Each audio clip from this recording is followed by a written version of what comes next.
अस्सलाम वालेकुम दोस्तों।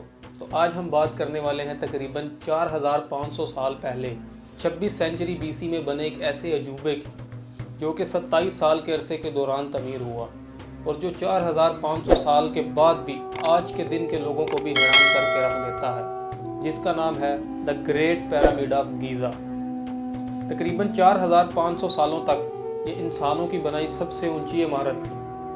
इसको बनाने में इतने भारी भरकम पत्थर इस्तेमाल किए गए कि इसका वज़न 6 मिलियन टन बताया जाता है। और अगर आप इसको आज के दिन की सबसे ऊंची इमारत मतलब बुर्ज खलीफा से कंपेयर करेंगे तो बुर्ज खलीफा का वज़न सिर्फ़ और सिर्फ 5 लाख टन बताया जाता है। ताज्जुब की बात यह है कि उस ज़माने में ना तो उनके पास इतनी एडवांस टेक्नोलॉजी थी और ना ही इतनी हैवी मशीनरी, यहाँ तक कि उनके पास व्हील्स भी नहीं थे, लेकिन फिर भी उन्होंने एक ऐसा मॉन्यूमेंट बनाया जो कि आज के दिन तक लोगों को हैरान करके रख देता है और अपनी अच्छी कंडीशन में मौजूद है। 2 सेकंड्स के लिए अपने दिमाग पर जोर दे ज़रा कि कोई इमारत 4500 साल तक किस तरह खड़ी रह सकती है। हालांकि उस 4500 साल के अरसे में बारिश भी हो, तूफ़ान भी आए और रेगिस्तान में खून उबाल देने वाली गर्मी भी हो, लेकिन फिर भी ये टूम अपनी असली हालत में मौजूद रहे। तो चलिए समझते हैं इस पिरामिड की हिस्ट्री आज की इस वीडियो में। तो हिस्ट्री में जितना पीछे जाते जाएंगे उतना ही मुश्किल होता जाएगा इस पिरामिड की हिस्ट्री को समझना, एग्जैक्टली क्या हुआ था, कैसे हुआ था, कब हुआ था। तो हिस्टोरियंस कहते हैं कि 2660 बीसी में फ़ारो खुफू ने इसे बनवाया था। और अगर बात करें फ़ारो खुफू की तो ये सेकंड फ़ारो थे 4th dynasty of the old kingdom of Egypt के। और अगर बात करें इनकी हुकूमत की तो इसके बारे में हमें कोई एग्जैक्ट फिगर नहीं मिलता कि उन्होंने कितनी देर इजिप्ट पर हुकूमत की, लेकिन हिस्टोरियंस का इसके बारे में इख्तलाफ है कि कुछ कहते हैं 23 साल, कुछ कहते हैं 64 साल और कुछ कहते हैं 34 साल। लेकिन इजिप्ट में ये एक इकलौता मॉन्यूमेंट नहीं है, इस जैसे और भी छोटे छोटे 118 पिरामिड्स पाए जाते हैं मुख्तलिफ शेप्स और मुख्तलिफ साइज़ के, लेकिन वो सब टूट कर तबाह हो चुके हैं मौसम की वजह से। लेकिन उन सब में से जो सबसे अच्छी कंडीशन में मौजूद है वो है the great pyramid of Giza. आप पिक्चर्स में देखेंगे तो आपको नज़र आएगा कि पिरामिड ऑफ गीज़ा के बिल्कुल सामने 2 छोटे और पिरामिड्स मौजूद हैं। पिरामिड ऑफ गीज़ा से छोटा है पिरामिड ऑफ खाफरे जो कि खुफू के बेटे ने बनवाया था, और ये सेकंड लार्जेस्ट पिरामिड है इजिप्ट का। और पिरामिड ऑफ खाफरे से छोटा है पिरामिड ऑफ मेनकोरे जो कि खाफरे के बेटे ने बनवाया था, और ये थर्ड लार्जेस्ट पिरामिड है इजिप्ट का।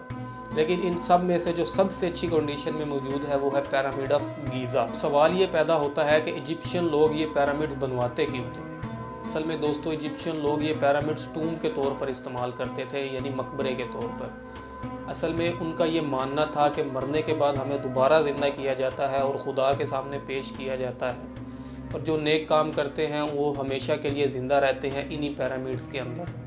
तो वो अपनी इस आफ्टर लाइफ को प्रिपेयर करने के लिए अपने फ़ैरोज़ को मम्मीफाई कर देते थे वुडन और स्टोन के कॉफिन में, और उनके साथ बेशुमार खाना, पानी, सोना, हीरे जवाहरात सब मम्मीफाई कर देते थे उसी पिरामिड के अंदर इस आफ्टर लाइफ को गुजारने के लिए। इस आफ्टर लाइफ को प्रिपेयर करने के लिए इनके फ़ैरोज़ ये पिरामिड्स बनवाते थे अपनी ज़िंदगी में ही। अब आपके जहन में एक और सवाल उठेगा कि हमें कैसे पता चला कि इजिप्शियन लोग ये पिरामिड्स टूम के तौर पर ही बनाते थे। कोई और भी तो वजह हो सकती है इसकी। असल में इसकी 2 बड़ी वजूहात हैं। पहली ये कि हमें जितने भी अब तक पिरामिड्स मिले हैं इजिप्ट और सूडान के मुल्कों से वो सब टूम के तौर पर ही इस्तेमाल हुए थे, और दूसरी वजह ये है कि हमें अभी तक जितने भी कॉफिन्स और पिरामिड्स मिले हैं उन सब पर हमें कुछ टेक्स्ट लिखा मिला है, जिससे ये पता चलता है कि इजिप्शियन लोग इन पिरामिड्स को टूम के तौर पर ही इस्तेमाल करते थे। असल में हमें इस पिरामिड के अंदर यानी पिरामिड ऑफ गीज़ा के अंदर से ऐसा कुछ नहीं मिला सिवाय 3 रेलिक्स और एक कॉफिन के, और कॉफिन एज्यूम किया जाता है कि ये कॉफिन खुफू का है, और बाकी जो सोना, हीरे जवाहरात थे वो इतने अरसे में कोई लूट कर ले गया होगा। चूँकि हमें इस पिरामिड यानी पिरामिड ऑफ गीज़ा के अंदर से ऐसा कोई एविडेंस नहीं मिला तो बहुत से लोग अजीबो गरीब थ्योरीज पेश करते हैं। कुछ लोग कहते हैं कि पिरामिड ऑफ गीज़ा एक पावर प्लांट था और वो इससे बिजली बनाने लगे थे। वो लोग ये अजीबो गरीब थ्योरी उनके ज़माने के आर्ट वर्क को देखकर बनाते हैं।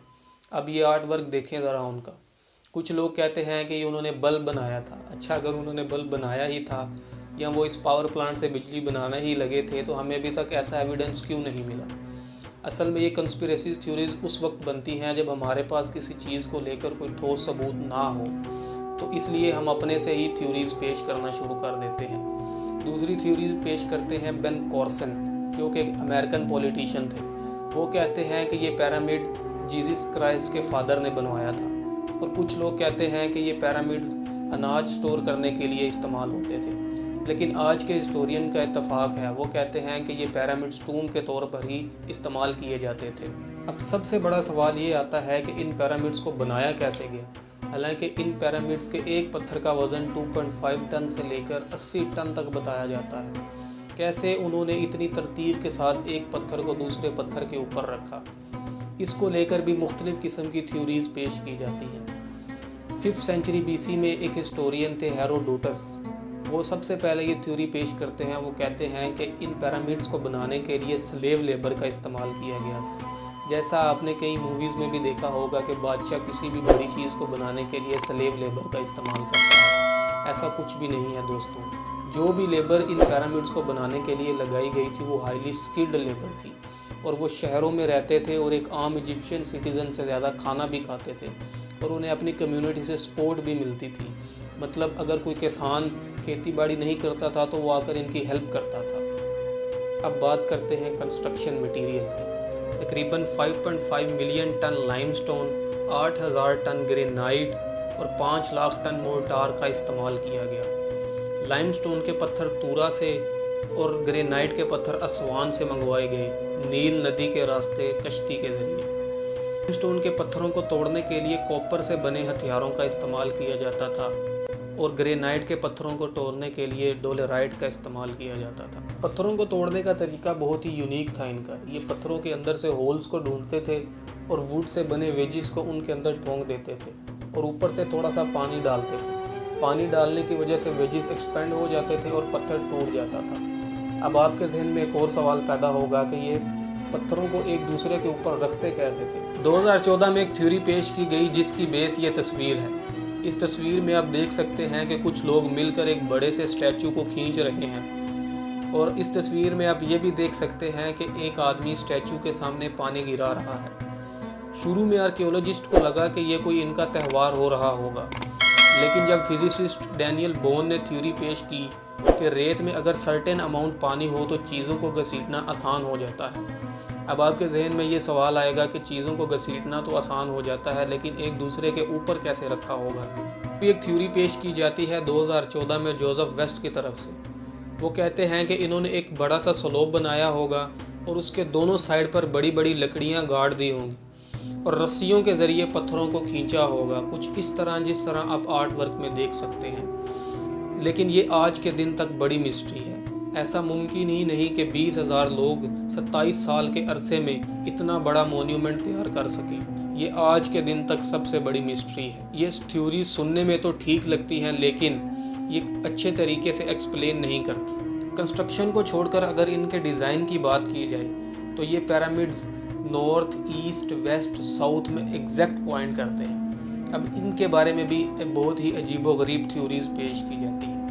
1989 में रॉबर्ट बोवेल उन्होंने एक थ्योरी पेश की। वो कहते हैं कि ओरिएंट बेल्ट के जो सितारे हैं ये पिरामिड्स एग्जैक्ट उनके नीचे पॉइंट करते हैं। उन्होंने ओरिएंट बेल्ट के सितारों को देखकर एग्जैक्ट उन्हीं के नीचे ये पिरामिड्स बनाए थे, लेकिन हकीकत में ऐसा कुछ भी नहीं है। ये पिरामिड्स एक ही टाइम पर नहीं बने थे, बल्कि अलग अलग टाइम में ये पिरामिड्स बने थे। तो दोस्तों, हमारे पास जब किसी चीज़ को लेकर कोई एविडेंस मौजूद ना हो तो हम लोग अपने से ही आइडियाज़ बनाते हैं, और जब वो आइडियाज़ मैच कर जाएं तो हम उसे सच मान बैठते हैं। तो बेहतर यही है कि हमारे पास जो एविडेंस मौजूद ना हो हम उसे ऐसे ही छोड़ दें, ताकि बाद में आने वाले हिस्टोरियंस और आर्कियोलॉजिस्ट के लिए आसानी हो और वो अच्छे तरीके से इन मिस्ट्रीज़ को सोल्व कर सकें और कोई बेहतर सलूशन निकाल कर हमारे सामने पेश कर सकें। तो आज की वीडियो में बस इतना ही। मिलते हैं नेक्स्ट वीडियो में। तब तक के लिए हमारे चैनल को सब्सक्राइब कर दें, लाइक कर दें और वीडियो को शेयर कर दें। अल्लाह हाफिज़।